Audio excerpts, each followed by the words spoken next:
तो देखिए आरएलपी वालों का क्रेज इतना है कि सभी चाहते हैं कि हनुमान बेनीवाल के लिए कुछ ना कुछ बोले, क्योंकि आज आरएलपी का 7वां स्थापना दिवस है। और जितनी ज्यादा खुशी मुझे लगता है बेनीवाल जी का, उससे कहीं 3 गुनी 4 गुनी आरएलपी से जुड़े हुए लोगों को है। ये सभी लोग जो है कुछ ना कुछ आरएलपी के लिए कहना चाहते हैं, वो सभी आपको सुनाती हूँ। एक एक बार छोटा छोटा सा मैसेज जो है इनका आप लोगों तक पहुँचाती हूँ। मुझे बता दीजिए कहाँ से आए हैं आप? जयपुर से। जयपुर से आए हैं, मतलब 350 किलोमीटर का सफर तय करके। क्यों, क्या रीजन रहा आरएलपी के आज स्थापना दिवस में आने का? हम बेनीवाल जी के फैन हैं। क्या अच्छा लगता है बेनीवाल जी में? फीलिंग ये लगाती है उनको देखते ही। हैं? हम्म। क्या आपको क्या फीलिंग आती है? बेनीवाल जी को देखते ही जोश जुनून और सारा सिस्टम ही अलग हो जाता है। नेताजी को बड़ा गुस्सा आता है, आपको भी आता है? बिल्कुल। दूर रहने में फायदा है। हनुमान बेनीवाल जिंदाबाद! हनुमान बेनीवाल जिंदाबाद! ये क्रेज है हनुमान बेनीवाल का। तो थोड़ी देर बाद जो है हनुमान बेनीवाल जी भी यहाँ सभा स्थल पर पहुंचेंगे, और क्या कुछ कहते हैं वो तो थोड़ी देर बाद ही पता चलेगा। क्या खूबी है बेनीवाल जी की जो युवाओं को अपनी ओर आकर्षित करती है? मैडम, वो बेबाक होकर, निडर होकर सच्चाई को सामने रखते हैं और जनता की हर एक बात, हर एक पीड़ा को वो सुनते हैं। इससे ही वो बेनीवाल जी ये मान के चलो कि वो युवाओं के दिलों की धड़कन बन रखे हैं, और यही क्रेज है। आप देखोगे आज यहाँ लाखों की संख्या में जो भीड़ एकजुट होगी, वो आप देखोगे और आप चैनल पे अपने प्रसारित करोगे, और आगे जो भी अभी देखते रहो आप। को देखिए कहाँ से आए हैं? आपने तो बड़ा अच्छा सा वो लगा रखा है हनुमान बेनीवाल का स्टिकर। कहाँ से आए हैं? मैं होशिया विधानसभा क्षेत्र से। क्या अच्छा लगता है आपको हनुमान जी में? हनुमान जी बेनीवाल के अंदर हर चीज़ अच्छी लगती है, और ऐसा कोई नेता दमदार राजस्थान के अंदर नहीं तो हुआ नहीं होगा, ये बात है। आज मुझे एक बात बताओ, आप बड़े हो, शायद मुझे लगता है इस चीज़ को अच्छे से बता सकते हो कि आज की रैली में अगर लाखों लोग जुट जाते हैं तो बाकी जो विपक्ष के नेता हैं उन पर क्या प्रभाव पड़ेगा? उनके प्रभाव ये पड़ेगा कि आने वाले 2028 के अंदर वो देखेंगे अब क्या करे क्या नहीं करे, उनके साथ कोई आदमी भी नहीं रहेगा, मेरा राय ये है। और बेनीवाल जी के साथ 36 कौम इनके साथ रहेगी, और 100% मुसलमान समाज तो आरएलपी के साथ अब आने लग गई। आप मुस्लिम समाज से आते हैं? बिल्कुल। तो देखिए कि कोई भी समाज जो जाट ही नहीं है यहाँ, तो मुस्लिम समाज का क्रेज भी जो है हनुमान बेनीवाल के साथ है। जरूर आप बनाए रखिए। कहाँ से आए हैं? मैं बीकानेर से ही हूँ मैडम। बीकानेर से ही है। हाँ, ये सही हूँ। क्या लगता है कि आज जब हनुमान जी आएंगे तो क्या नारा गूंजने वाला है? सबसे पहले सबसे पहले यही नारा गूंजेगा किसानों का कि हमारा सीएम कैसा हो, हनुमान बेनीवाल जैसा हो। लगवा दीजिए एक बार, ये आपका नारा पता तो चले। हनुमान बेनीवाल हमारा सीएम कैसा हो,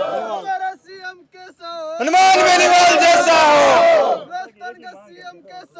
हनुमान बेनीवाल जैसा हो। हरे का सहारा हनुमान हमारा, हरे का सहारा हनुमान हमारा, किसानों का मसीहा यही आगे आओ। किसानों का सहारा हनुमान बेनीवाल हमारा। अच्छा, क्या अच्छा लगता है हनुमान बेनीवाल में? रफ एंड टफ व्यक्ति हैं वो, एकदम बिंदास बोल्ड। आपको क्या अच्छा लगता है? अब उनके बारे में तो जितना बताएंगे उतना ही कम है। बताओगे तभी तो पहुंचेगा उन हर तक। जगह पसंद है, कहाँ से वो सोते हैं ना, उस टाइम से लेके उठने वाले टाइम तक हर टाइम एक्टिव रहते हैं। उनकी यही तो खासियत है, बच्चा हो चाहे बुजुर्ग हो चाहे बड़ा हो, सबकी सेवा करना, सबकी हेल्प करना। कोई कहाँ फंसा हो, बस बेनीवाल जी को पता चलना चाहिए वो काम हो गया। उन्होंने बोल दिया मैं करूंगा तो मतलब समझो वो काम हो गया। बेनीवाल जी की यही खासियत है सबसे बड़ी। ये तो है क्या बदन लगा तभी तो डरता है हनुमान बेनीवाल से। आपको किसने बोली? आपको किसने बताई ये बात? पता है, आपको सबको पता है, तो ये से पूछो। ये क्या कह रहे हैं, जरा सुनना एक बार। सरकार भजन लाल का जो पीए है ना, वो कहता है कि डरता है। क्यों डरता है? रात को सपने आते हैं मैं सीएम बन गया, सच में बन गया क्या, ऐसे बोल रहा है। और उनके पीए ही बात बाहर लीक करते हैं और नेताजी तक बात आती है, और नेताजी बात समाचार जनता के सामने पेश कर देते हैं। लाल जी की तो ये है कि उनको तो बेनीवाल जी बोलते हैं, उनको पता ही नहीं रहता कभी कोई मैं सीएम पद पे हूँ, मैं सीएम भी हूँ, ऐसा पता नहीं है। उनको तो बोलना पड़ता है कि आप सर सीएम हो, आप ये काम करो, तो भी काम नहीं होता है। दो घंटे में बताना पड़ता है। सरकार बीजेपी की है लेकिन चलाते बेनीवाल ही है। हाँ, ये देखो क्या दिल्ली से सीधी बात करवाते हैं, दिल्ली जाते हैं बेनीवाल, वहाँ से काम डायरेक्ट होता है। 28 में पूरे जोर शोर के साथ में 28 के अंदर पूरा हमारा जो प्रशासन होगा वो सारा बेनीवाल जी के अकॉर्डिंग होगा। हनुमान बेनीवाल न्याय के देवता हैं और उनको देखने के लिए यहाँ पे आए हैं। 2028 में देख लेना, कांग्रेस बीजेपी एक हो जाएगी तो भी बेनीवाल सरकार बनाएंगे। आज तक मैंने किसी भी टोल पे नहीं मेरे किसी भी टोल पे मेरे टोल लगाई नहीं है, वो बेनीवाल जी की वजह से। बेनीवाल जी के नाम से।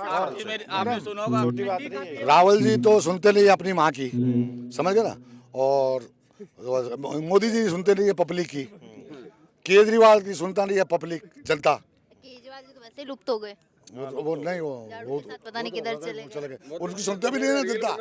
और सारे लोगों की 36 कौम की एक हनुमान जी बेनीवाल जी सुनते हैं पूरे राजस्थान के अंदर और पूरे भारत में सुनने वाले हैं। आप बताओ। जैसे कलयुग के देवता हमारे वीर तेजाजी महाराज को पूजे जा रहे हैं, वैसे कलयुग के देवता ही है एक तरफ से हनुमान बेनीवाल जी, न्याय के देवता, और ये हर काम में एक्टिव रहते हैं, इनकी यही अच्छी खासियत है। सब बच्चा भी फोन कर देता है ना, तो उसका भी फोन पे हाथों हाथ काम होता है, और ये प्रैक्टिकल में हमने प्रैक्टिकल में देखा है। मेरी अनुभूति के हिसाब से ऐसा लग रहा है कि इतिहास के पन्नों में वास्तव में बेनीवाल जी का नाम तेजाजी महाराज की तरह लिखा जाएगा।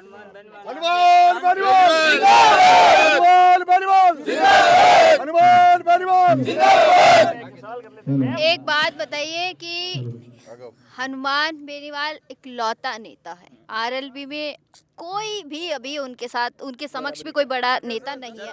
आप एक बात बताइए, एक सीट है राजस्थान में, सिर्फ एक सीट है अभी, आने वाले टाइम में कितनी सीटें हो जाएंगी? हनुमान जी बेनीवाल 25 सालों से संघर्ष कर रहे हैं, तो उस संघर्ष का परिणाम ही 2028 के मतलब भविष्य तय करेगा। 25 साल से एक आदमी लगा हुआ है संघर्ष करने, तो पहले भी तो चुनाव हुए, अब भी चुनाव हुए थे विधानसभा के, तब आप लोग क्यों नहीं जागे? तब जनता क्यों नहीं जागी? सवाल जागे ना, एक सीट, एक ही सीट, 3 सीट थी ना 2018 के अंदर, 3 सीट आरएलपी की आई थी। एक ही बंदा है, कहाँ है वो, कहाँ है वो लोग, कहाँ है? अभी तो छोड़ के चले गए। यही सवाल। और नेता तैयार करेंगे, नया हनुमान बेनीवाल ने तो कांग्रेस में कोई भी कमी नहीं छोड़ी, और अभी यही चाह रही है कि जनता भी जैसे हनुमान बेनीवाल जैसे जनता तैयार करती है। नेता खुद पैदा नहीं होते हैं, जनता नेता तैयार करती है और वही विधानसभा और लोकसभा में आवाज उठाते हैं। मेरा सवाल यही है कि जनता क्यों नहीं जाग रही है? क्योंकि ये राजनीतिक समझ है, जागरूकता आती है। हमारा देश कई सालों से गुलाम रहा, थोड़ी गुलामी हमारे मानसिकता में भरी है, क्योंकि वो खून थोड़ा चेंज होते होते टाइम लगेगा। फटाफट से बोलिए, बाकी लोगों को नंबर आने दीजिए। अंबेदार राव बेनीवाल एक वार्ड पंच के लायक नहीं था, और उसकी पहचान बनाने वाले श्रीमान हनुमान जी बेनीवाल थे, और आज एमपी के अंदर वो चले गए,